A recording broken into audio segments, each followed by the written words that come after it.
friends. Do you have a favorite season? I do. I think it's fall or autumn. It's just so quiet and there's so many changes going on right now. It's very beautiful as well. So many colors. I try to get outside every day and take a walk, either in my neighborhood or at a nearby park. And I'm noticing a lot of changes going on. Sometimes I pick things up that I find that remind me of fall and I bring them home to look more closely at or to draw or even to paint. Other times I leave the things that I find there. Let me show you some of the things I found today on my walk. I did see a couple of woolly bear caterpillars on my walk, but I didn't pick them up. I knew if I picked it up, it would get scared and roll into a ball. In autumn, woolly bears are looking for a place to hide under the bark of a tree or under rocks.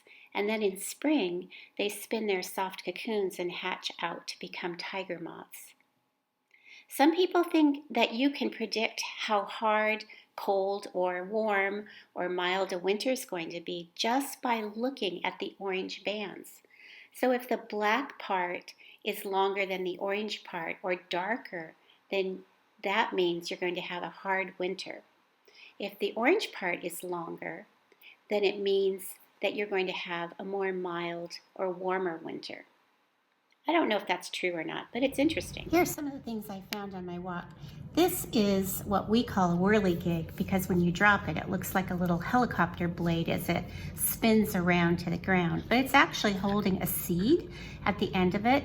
And if it lands in just the right kind of soil, it might even sprout a small tree or a seedling in the springtime. And then this is a chestnut. And I found this up the street in my neighborhood. It's a chestnut tree, but it grows in these pods, and then they're very stickery on the outside, and then these pods crack open and leave the nut, which you need to roast before you take out. Chestnuts, you've probably heard the song, Chestnuts Roasting on an Open Fire. I found lots of different kinds of pine cones, but here's just a couple of them. This is from a cedar tree. It's very tightly closed right now, full of pitch and sap. But when it opens up, when it gets wet, or when it's ready to drop its seeds, it will open up and look like this. And it almost looks like a French roll or something you could eat. I also found a tiny pine cone from a different kind of tree. Here's a larger one from another kind of fir tree. And then this one is a very common fir tree. These might be pines. This is missing some of its, they look like petals, because the squirrels are taking off the little layers. They're taking off these little petals, and inside there's a seed, and they're eating all the seeds out of those. So if you see one of these where the pine cone looks like it's missing half of its parts, it's because a squirrel's been snacking on it. Also on my walks, I have been picking up beautiful leaves, all different colors, all different shapes and sizes. Some of them have smooth sides and some of them have very bumpy or sharp edges. Some of them are still green because they haven't lost their chlorophyll yet, which is what makes a plant green. That's a chemical called chlorophyll. And in the winter or in the fall, they begin to lose their chlorophyll because the tree is getting ready to rest. So I have learned that these different shaped leaves have different names. Of course, this comes from an oak tree, and this comes from a maple tree, and this comes from my tulip maple tree. But they also have a scientific name just for the shapes. So the oak leaf is called, has lobes. It's called lobed edges. And this one right here is called ovate, right? And let's see, this one almost looks like a heart shape, and it's called cordate. So there's just all these different kinds of leaf shapes and all these different names to describe them. So if you knew the name of a tree, but you didn't know the name of the shape of the leaf, you could learn more about that tree by learning the names of the leaves. So here's this chart that I've been looking at. And when I go out and I pick up leaves, I come back and I look at this little chart to see what kind of leaf I'm looking at, or what the name of the shape of that leaf is. It's been very interesting. It's all new information for me. I also found this really huge maple leaf in the area where I walk in my neighborhood. And when you turn it over, the upside down part has the veins. You can see the veins, you can feel the veins. This is where the leaf takes in water. And of course, as you look through on the other side of your leaves, you'll notice that this is the bumpy, what I call the bumpy side or the vein side. So let's make a beautiful fall project using our leaves. So for this project, you will need a piece of white paper, and copy paper out of a printer works great, or sketchbook paper. Don't use anything too heavy. You'll need crayons or colored pencils or both. You'll need your watercolors, some water, a paintbrush, and maybe scissors. I'm going to show you another way to cut these out. So the first thing we're going to do to make our banner is we're going to fold our paper exactly in half, touching the corners and the edges. And then I'm going to push really hard with my fingernail to crease that piece of paper. Then you can open it up, turn it the other way, and fold it the other way. So you've probably heard you can fold it like a hot dog shape, like this, or you can fold it like the hamburger shape, the fat way, fat, skinny. And then once again, go over those edges very hard with your fingernails so that you've got a really good crease. And then what I'm going to do is I'm going to hold this side and I'm just going to tear along the crease. It'll make your banner look a little bit more natural, nature-like. But then again, if you're not comfortable doing this, go ahead and just use your scissors to cut these creases that you've made in your paper. You should have 4 pieces, and if you want to do more, you'll want to get a second piece of paper, and you can have more leaf shapes hanging on your banner. So the second thing we're going to do is you're going to pick a leaf shape. So I'm going to take this cordate one or this heart-shaped one, and you want to turn your leaf over so that you can feel the bumpy side where the veins are. Of course, the veins are on this side too, but you can really feel them. They'll stick up on this side. Lay it underneath your first square of paper, any way you want, doesn't matter, and pick a crayon or a colored pencil to do a rubbing. Let me show you how to do that. So when we do rubbings, I'm going to pick a fall color. I'm going to pick a red color. I could match this color of this leaf, which is kind of yellowish green, but I think I'm going to do this one in red. And I'm going to hold it really tight under here. And then with the side of my crayon, I'm just going to rub over the top. And you'll see the texture and the details of the leaf come to life underneath your crayon. Don't worry about going outside the shape, because we're going to finish this with watercolor to make it look even more beautiful.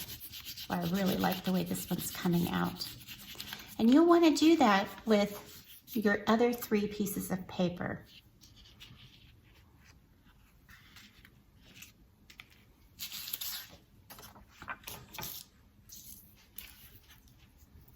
Be sure and pick a different color. Don't use the same color. I'm using crayons, but you can also use colored pencils for this. And I'm going to do 2 colors on this one by starting with yellow.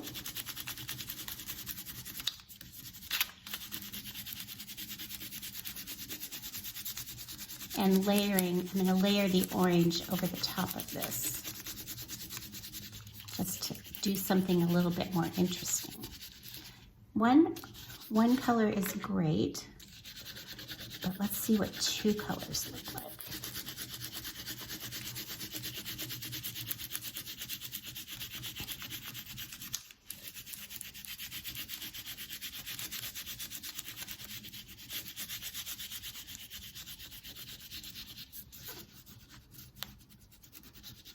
Yeah, that's pretty. I like that. All right, and then just keep going until you have all 4 of your papers, or however many you want to do, until you have all 4 of your papers with a beautiful leaf rubbing.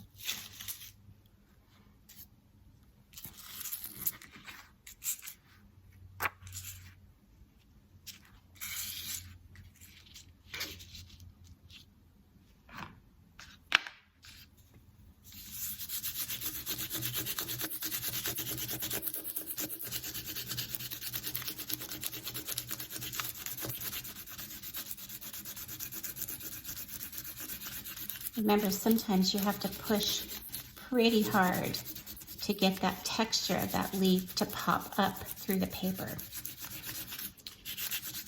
And you can even go over it more than once.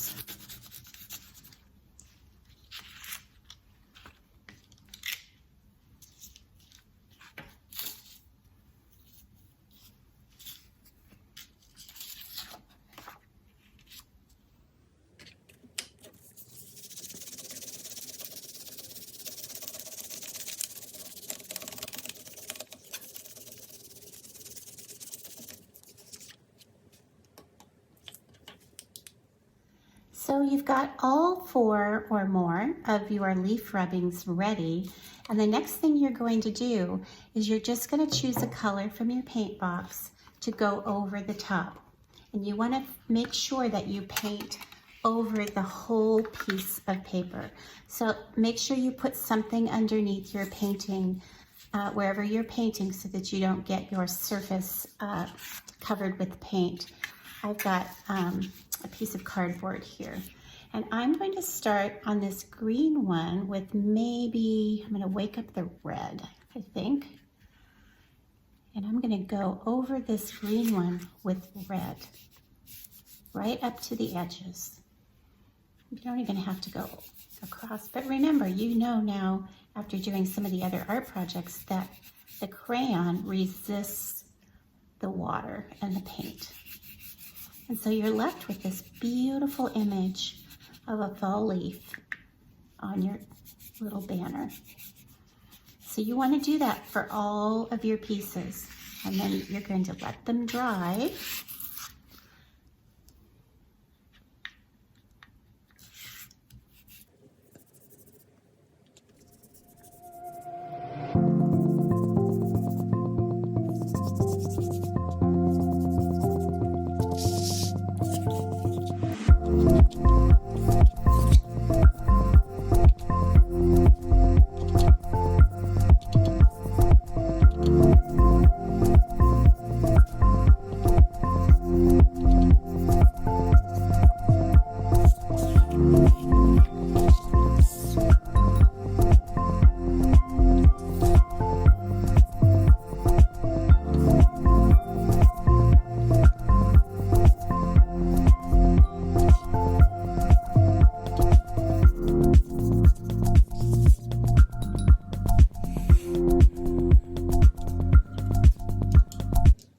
So now that you have painted over your beautiful leaf rubbings, you're going to take time to let those completely dry. And you're going to go find some Scotch tape, any sort of tape, and a piece of string or some yarn. And this is actually gardening twine, about 36 to 40 inches long. so that you can use this for the hanging part of your banner.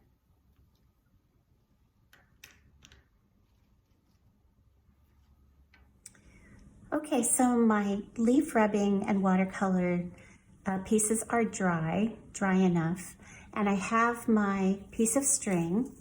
The first thing you want to do is take your string and fold it in half. The reason is you want to find the middle. Be sure and ask for help if you need someone to help you with measuring how long you need this string too. So I've got my middle right here. That's where my first piece is going to go. So I'm going to take this first one and I'm going to put a little piece of tape at the top of it. And I'm going to tape it on the edge of my string, just like that, and fold it over so that the paper hangs on the string. And then I'm going to make a little space to the left or to the right, it's up to you. I don't want them to hang exactly right next door to each other, but pretty close. And I'm going to do the same with this piece. Put a little piece of tape over the top, pinch it really well. And then we'll come over here and we'll do one over here on the right. Make a little space, and I think I like this one to be this way. Take that to the top.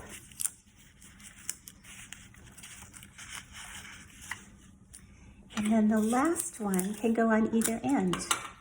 So I think I'm going to put it over here on this side. And if you've got more, you'll want to make your string, you'll probably want to make your string longer.